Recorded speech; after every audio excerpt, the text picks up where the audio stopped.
E hoje é o Dia Mundial da Saúde e a OMS, que é a Organização Mundial da Saúde, escolheu a depressão como destaque nesse ano.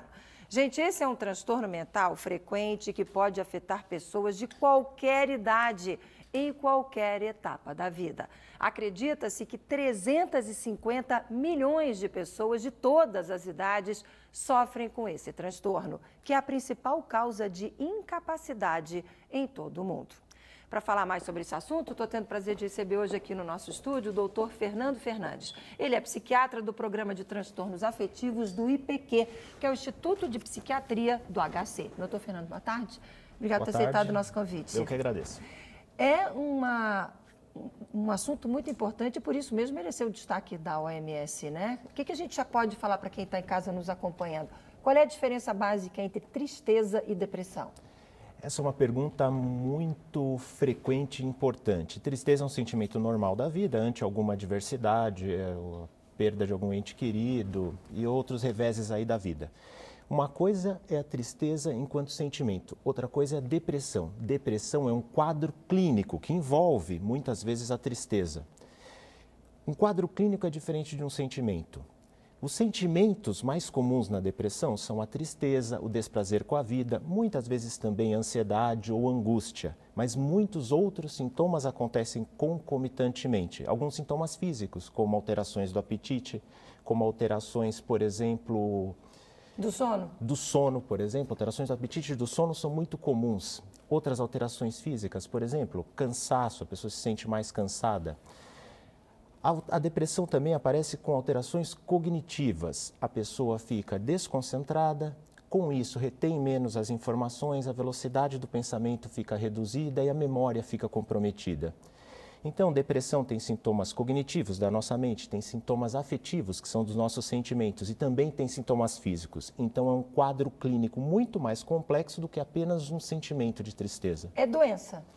Absolutamente. E o reconhecimento da depressão como uma doença médica é um passo fundamental para a gente diminuir essas perdas e a incapacidade que a depressão causa. E o fato da OMS ter escolhido esse tema como tema de destaque desse ano, muda o quê? Qual é a campanha, qual é o foco nesse momento?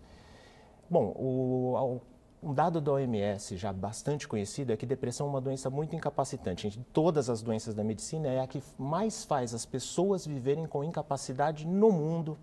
E isso independe de cultura, isso acontece em países desenvolvidos, em países em desenvolvimento, acomete todas as idades. Então, eu creio que diminuir o sofrimento e a incapacidade causada pela depressão é um dos focos. E o reconhecimento, repito, da depressão como uma doença médica vai ajudar nisso e é muito importante. Até porque é muito comum a gente ver gente falando, que tá de frescura, né? Existe, infelizmente, ainda tem esse tipo de preconceito. A pessoa está triste, sai daí dessa tristeza, levanta, vamos... E esquece que, de repente, ela está triste, não é porque é uma tristeza simples e unicamente. Se é que pode chamar de uma tristeza coisa simples. Não Exato. É tristeza. Mas existe a diferença entre a tristeza e a depressão, que pode ser não, é química, né? Acontece alguma coisa no organismo que faz com que a pessoa esteja vivendo aquela situação. Absolutamente. E as alterações, ao contrário do que alguns pensam, não são apenas cerebrais. Bom, uma pessoa que reconhece a depressão como uma doença com origem cerebral já está muito bom, mas não é só isso. A depressão é uma doença que nós chamamos multissistêmica. Então, não afeta só os neurotransmissores, como é muito conhecido, afeta também o sistema endócrino, afeta também o sistema imunológico. E tem cura? Nós não falamos em cura para a depressão, porque para se falar em cura para uma doença, admite-se que a doença é tratada, os sintomas vão embora e a pessoa que é curada, ela volta a ter o mesmo risco de ter essa doença que qualquer outra pessoa. A depressão ela tende a ser uma doença crônica. Metade dos pacientes tendem a ter episódios depressivos recorrentes na vida, mais de um episódio depressivo na vida, né? Então, nós não falamos em cura, mas existe tratamento eficaz quando ela aparece e para essas pessoas em risco de ter mais episódios ao longo da vida, também existe prevenção. E o tratamento passa única e exclusivamente por medicação ou não? Não.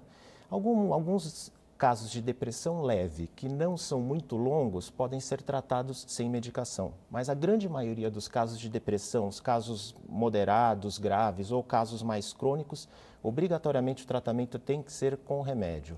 Isso ajuda na recuperação e previne as perdas. A dose é muito difícil de afinar, né? Eu já ouvi dizer que às vezes você começa a tratar com uma medicação e às vezes até afinar a dose, a pessoa ainda sofre um pouco, né? Quer dizer, que não é que ela vai começar a tomar medicação e logo vai sentir os efeitos positivos. Não, né? não, absolutamente. Existe um tempo para que o remédio faça efeito.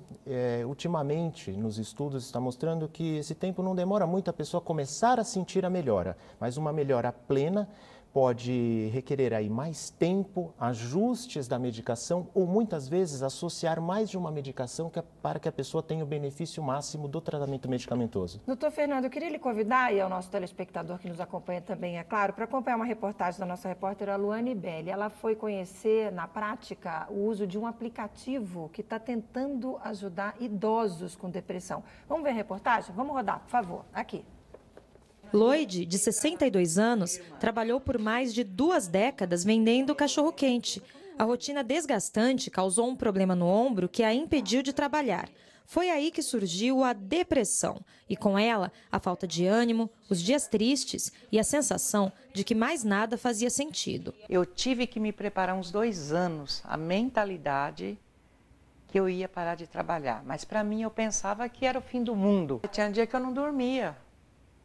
Sabe, você deitava na cama, a preocupação vinha na cabeça, com as contas, com as dívidas, com as coisas que você ia fazer, os planejamentos de futuro que você tinha que, bem dizer, acabou. A depressão também chegou depois da aposentadoria para Gerson, de 73 anos.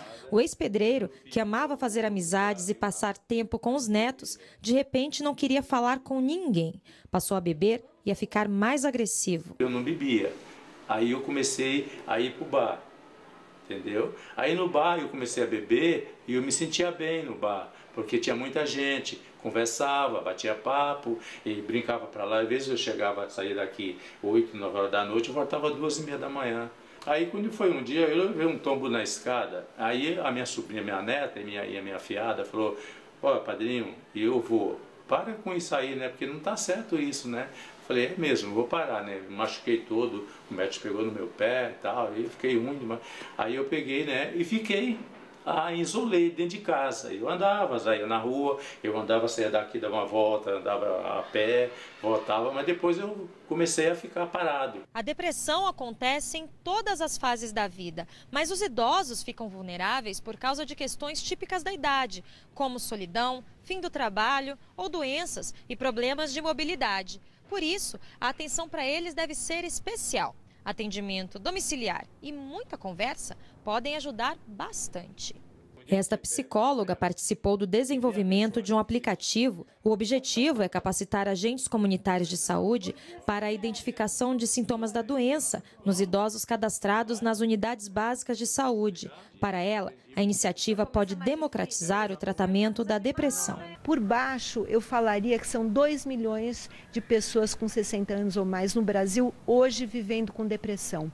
É um contingente muito grande de pessoas que precisa de alguma forma de atendimento e nós sabemos que hoje não existem profissionais de saúde mental suficientes para atender esses idosos. E também o custo disso seria impossível para o Sistema Único de Saúde.